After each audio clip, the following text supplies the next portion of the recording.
So ayun, naghahanap ka ba ng bagong project bike or bagong bike? Meron tayo dito sa Pops Bike Shop. Ayan, dahil nakita mo tong video na to, sign na siguro para mag-build ka or magpabuo ka ng bagong bike.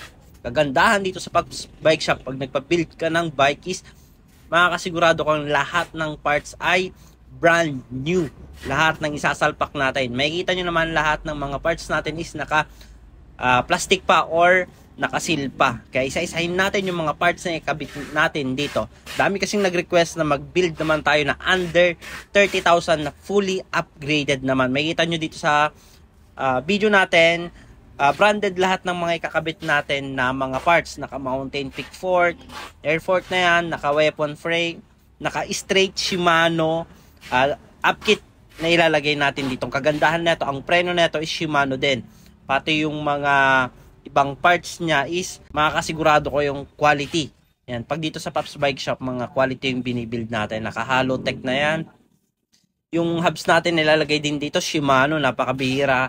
Ka makakita ng under 30,000 na ganyan kagandang mga parts. Pati nga sa rotor niya, Shimano na rin. Jore pa.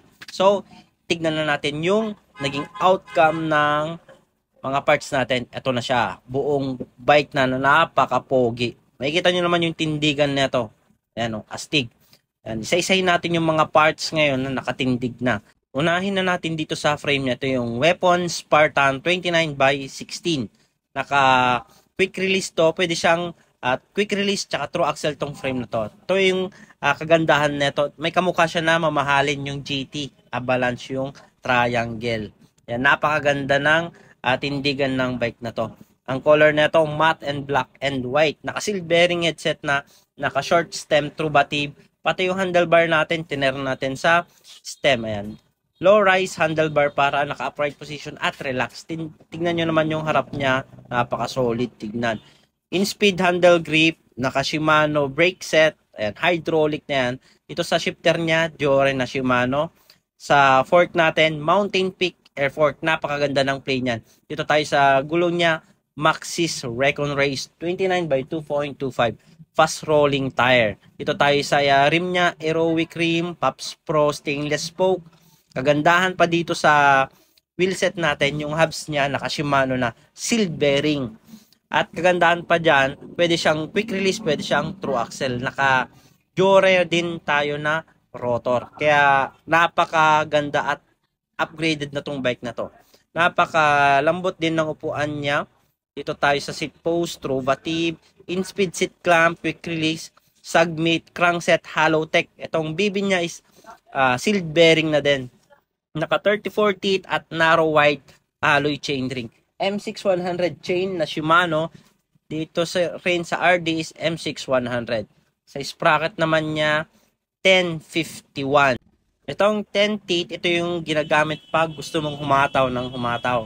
Dito naman sa 51 teeth, ito yung mga pangmatatarikang ahon. Kaya napakaganda ng Shimano. So ayan yung kabuuan ng bike natin.